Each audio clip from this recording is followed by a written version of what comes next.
प्रिय विद्यार्थियों, मैं मधु दरगढ़ आज आपको तटस्थता वक्र विश्लेषण भाग 7 के बारे में जानकारी दूंगी। थोड़ा पुरानी बातें याद कर लेते हैं। उपयोगिता को मापने के संबंध में 2 दृष्टिकोण हैं। पहला है गणनावाचक दृष्टिकोण, जो प्रोफेसर मार्शल, प्रोफेसर पीगू आदि अर्थशास्त्रियों के द्वारा दिया गया, जिसमें उपयोगिता की गणना की जाती है। और दूसरा दृष्टिकोण है क्रमवाचक उपयोगिता दृष्टिकोण। यह professor Hicks, professor Pareto, professor Allen आदि अर्थशास्त्रियों के द्वारा दिया गया, जिसमें उपयोगिता को क्रम प्रदान किया जाता है और तटस्थता वक्र विश्लेषण इसी क्रमवाचक उपयोगिता दृष्टिकोण पर आधारित है।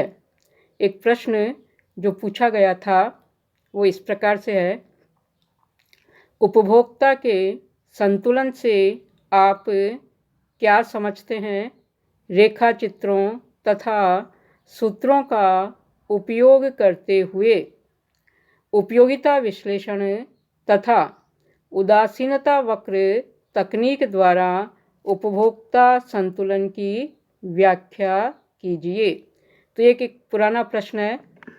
तो सबसे पहली बात यह है कि उपभोक्ता का संतुलन किसे कहते हैं?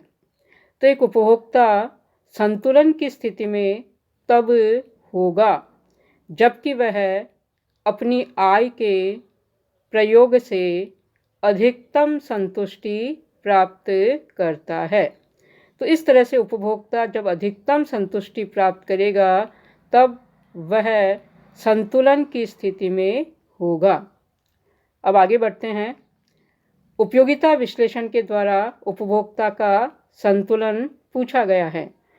तो इसमें मार्शल का जो दृष्टिकोण है उसकी व्याख्या की जाएगी, और जो समसीमांत उपयोगिता नियम मैंने पहले आपको बताया था उसके अनुसार उपभोक्ता के संतुलन की जो दशा है वह इस प्रकार से है कि x वस्तु की सीमांत उपयोगिता बटे हुए x वस्तु की कीमत का अनुपात बराबर होना चाहिए y वस्तु की सीमांत उपयोगिता बटे हुए y वस्तु की कीमत के अनुपात के। और दूसरी शर्त यह थी कि जो आय है वह कुल व्यय के बराबर होनी चाहिए, अर्थात आय प्रतिबंध की शर्त पूरी होनी चाहिए। इससे आगे बढ़ते हैं कि उदासीनता वक्र तकनीक द्वारा उपभोक्ता का संतुलन बताना है। तो आज इसी चीज़ को हम लेते हैं। तो उदासीनता वक्र तकनीक या तटस्थता वक्र विश्लेषण के अंतर्गत उपभोक्ता का संतुलन या साम्य, अर्थात कंज्यूमर्स इक्विलिब्रियम इन इंडिफरेंस कर्व एनालिसिस, तटस्थता वक्र विश्लेषण के अंतर्गत उपभोक्ता के संतुलन के लिए 3 शर्तों का एक साथ पूरा होना आवश्यक है। तो उपभोक्ता के संतुलन की पहली शर्त है कीमत रेखा या बजट रेखा तटस्थता वक्र को स्पर्श करती हो। तो यह है पहली शर्त कि कीमत रेखा तटस्थता वक्र को किसी एक बिंदु पर स्पर्श करती हो। डायग्राम ले लेते हैं। इस डायग्राम में x अक्ष पर है x वस्तु, y अक्ष पर y वस्तु ली है। कीमत रेखा है AB और हमारे पास में तटस्थता वक्र है IC1, IC2 और IC3। तो ये 3 तटस्थता वक्र हमारे पास में हैं। तो आप इस AB कीमत पर रेखा पर चलिए। सबसे पहले है R बिंदु। इस R बिंदु पर X वस्तु की मात्रा है OX1 और Y वस्तु की मात्रा है OY1 और यह IC1 पर स्थित है। इससे आगे चलते हैं तो हमें T बिंदु प्राप्त होता है। T बिंदु पर x वस्तु की मात्रा है OX2 और y वस्तु की मात्रा है OY2 और यह IC2 पर स्थित है। तो अब आप R बिंदु और T बिंदु की तुलना कीजिए, दोनों में से कौन सा बिंदु ज़्यादा अच्छा है। आप देखिए R बिंदु पर संतुष्टि कम है क्योंकि ये IC1 पर है और T बिंदु पर संतुष्टि अधिक है क्योंकि यह IC2 पर स्थित है। तो इस तरह से उपभोक्ता R और T की तुलना करने पर अपने आप को T पर रहना पसंद करेगा। अब इसी कीमत रेखा पर आगे चलते हैं तो एक बिंदु और है हमारे पास में S बिंदु। इस S बिंदु पर X वस्तु की मात्रा है OX3 और Y वस्तु की मात्रा है OY3। अब आप T और S बिंदु की तुलना कीजिए, कौन सा बिंदु ज़्यादा अच्छा है। क्योंकि T बिंदु है IC2 पर और S बिंदु है IC1 पर, तो IC1 पर संतुष्टि कम है और IC2 पर संतुष्टि अधिक है। अतः S और T की तुलना में जो T बिंदु है ये अधिक संतुष्टि को बताता है। तो इस तरह से T बिंदु साम्य या संतुलन का बिंदु होगा, जहाँ कीमत रेखा AB IC2 को एक बिंदु पर स्पर्श करती है और इस संतुलन की स्थिति में X वस्तु की मात्रा है OX2 और Y वस्तु की मात्रा है OY2। उपभोक्ता IC3 तटस्थता वक्र पर नहीं पहुंच सकता है क्योंकि उसके पास जो उपलब्ध आय है उससे वह अधिकतम AB कीमत रेखा तक ही जा सकता है। तो ये सारी बातें आप दोबारा यहाँ से और देख लीजिए।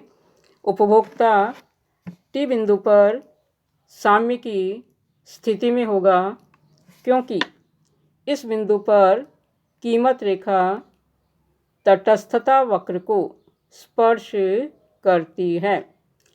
साम्य की स्थिति में वह X वस्तु की OX2 मात्रा तथा Y वस्तु की OY2 मात्रा प्राप्त कर रहा है, जबकि R व S बिंदु नीचे तटस्थता वक्र पर स्थित होने के कारण संतुष्टि के कम स्तर को बताते हैं।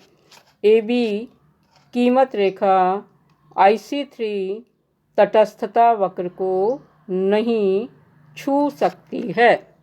तो ये है उपभोक्ता के संतुलन की पहली शर्त। अब हम लेते हैं उपभोक्ता के संतुलन की दूसरी शर्त।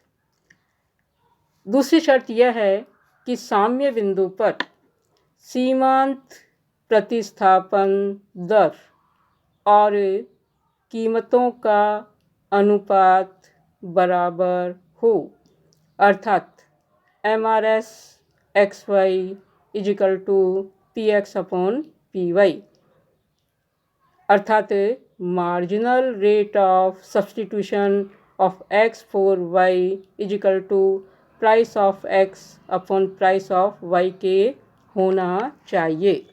तो आइए ये दूसरी शर्त भी विस्तार से देखते हैं। तो डायग्राम है, इस डायग्राम में X अक्ष पर है X वस्तु, Y अक्ष पर है Y वस्तु। पिछले डायग्राम का ही थोड़ा हिस्सा मैंने यहाँ लिया है। कीमत रेखा है AB, यह IC2 को T बिंदु पर स्पर्श करती है, तो उपभोक्ता T बिंदु पर संतुलन की स्थिति में है। इस बिंदु पर दूसरी शर्त भी पूरी होती है। कैसे पूरी होती है आप देखिए यहाँ से, X वस्तु की Y वस्तु के लिए सीमांत प्रतिस्थापन दर या marginal rate of substitution of X for Y या MRS XY = तटस्थता वक्र रेखा का ढाल। तो ये बात मैंने आपको पिछली क्लास में बताई थी कि तटस्थता वक्र रेखा का ढाल सीमांत प्रतिस्थापन दर को बताता है और वही बात मैंने यहाँ लिखी है। अब आप देखिए इस T बिंदु पर जो कि संतुलन का बिंदु है, इस संतुलन के बिंदु पर तटस्थता वक्र रेखा का ढाल और कीमत रेखा का ढाल दोनों समान है। और इसी आधार पर आगे ये लिखा है मैंने कीमत रेखा AB का ढाल। अब ये जो कीमत रेखा AB का ढाल है ये बराबर है टेंजेंट ऑफ कोण ABX के। तो आप डायग्राम में देखिए कोण ABX है, इसका हमने टेंजेंट लिया है तो ये टेंजेंट ऑफ कोण ABX हो गया। इसके आगे देखिए 180 डिग्री में से कोण ABO घटा दें तो हमारे पास में कोण ABX आता है। अतः हमने कोण ABX के बजाय लिखा है टेंजेंट ऑफ 180 डिग्री माइनस कोण ABO।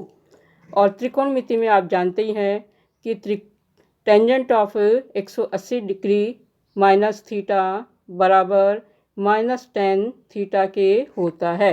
और उसी आधार पर ये लिखा है माइनस टेंजेंट ऑफ कोण ABO।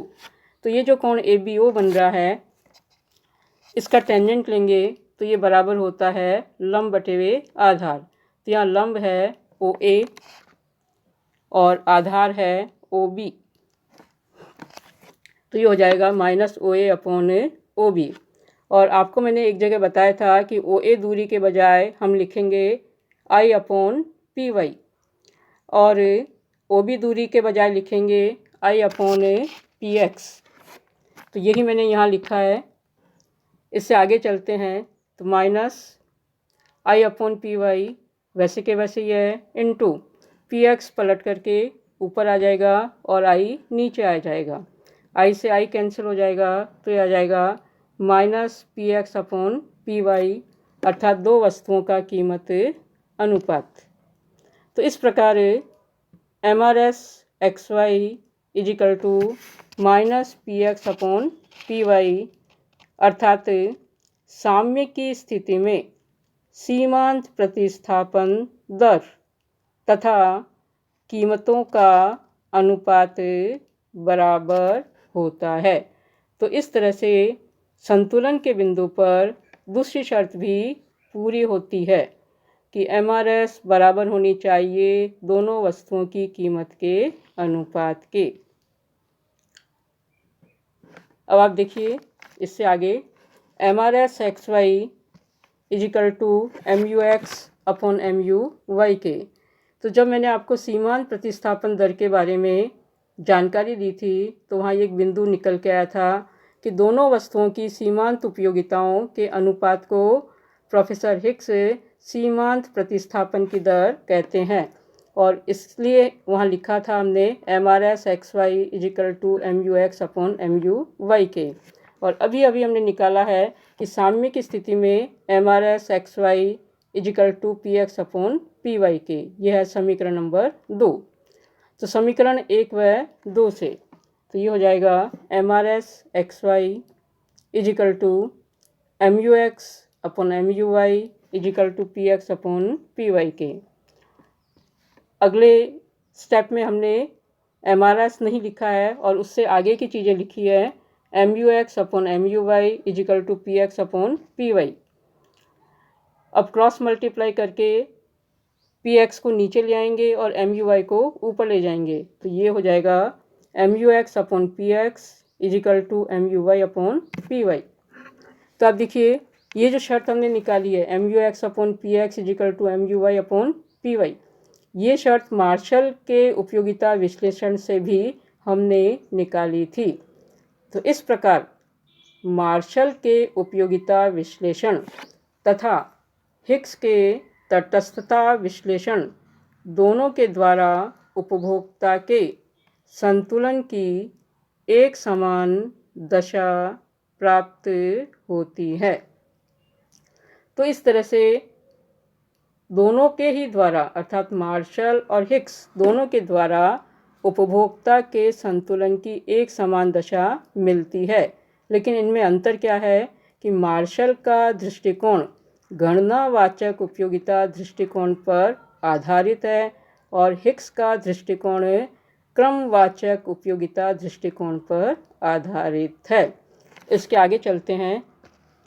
संतुलन की स्थिति में उपभोक्ता की कुल आय दोनों वस्तुओं की मात्रा को कीमत से गुणा कर जोड़ने से प्राप्त होगी।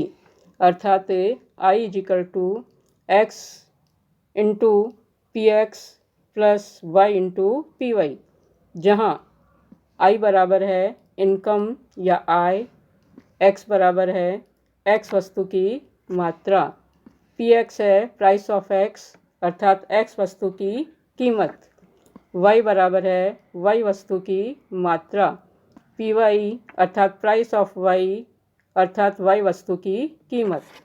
तो संतुलन की स्थिति में आई इजिकल टू एक्स वस्तु की मात्रा गुणित एक्स वस्तु की कीमत प्लस वाई वस्तु की मात्रा गुणित वाई वस्तु की कीमत के द्वारा ज्ञात की जाएगी।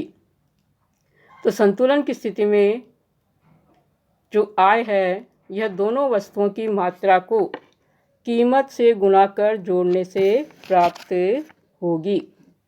तो यह है दूसरी शर्त। इसके बाद लेते हैं उपभोक्ता के संतुलन की तीसरी शर्त। तो संतुलन के बिंदु पर तटस्थता वक्र मूल बिंदु के प्रति उन्नतोदर होता है, अन्यथा उपभोक्ता का संतुलन स्थायी न होकर अस्थायी संतुलन होगा। दूसरे शब्दों में संतुलन के बिंदु पर एक्स वस्तु की वाई वस्तु के लिए सीमांत प्रतिस्थापन दर घटती हुई होनी चाहिए। तो इस तरह से संतुलन के बिंदु पर सीमांत प्रतिस्थापन दर घटती हुई होनी चाहिए और तटस्थता वक्र मूल बिंदु के प्रति उन्नतोदर होना चाहिए। यदि तटस्थता वक्र मूल बिंदु के प्रति नतोदर हो तो यह संतुलन अस्थिर संतुलन होगा।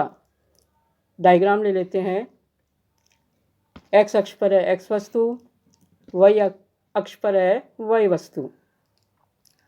कीमत रेखा है ए बी और तटस्थता वक्र है हमारे पास में IC1, IC2 और IC3। तो ये जो ए बी कीमत रेखा है IC1 को इस टी बिंदु पर स्पर्श करती है। तो इस टी बिंदु पर उपभोक्ता के संतुलन की दो शर्तें पूरी होती हैं। पहली शर्त कि कीमत रेखा तटस्थता वक्र को किसी बिंदु पर स्पर्श करती है और दूसरी शर्त है कि MRS XY equal to PX upon PY के होनी चाहिए। तो दो शर्तें यहाँ पूरी हो रही है, लेकिन तीसरी शर्त पूरी नहीं हो रही है कि तटस्थता वक्र मूल बिंदु के प्रति नतोदर है जबकि यह उन्नतोदर होना चाहिए। यदि उपभोक्ता टी बिंदु से ऊपर अगर यहाँ आता है तो डी बिंदु संतुलन का बिंदु है और जो डी बिंदु है यह IC2 पर स्थित है और अधिक संतुष्टि को बताता है। अतः उपभोक्ता टी के अपेक्षा डी बिंदु पर रहना अधिक पसंद करेगा क्योंकि IC2 पर संतुष्टि अधिक मिलती है। और यदि उपभोक्ता टी बिंदु से नीचे की तरफ अर्थात ई बिंदु पर जाता है तो वह IC3 तटस्थता वक्र पर पहुंच जाता है और यहाँ भी संतुष्टि अधिक है। तो इस तरह से जो टी बिंदु है यह अस्थायी संतुलन का बिंदु है।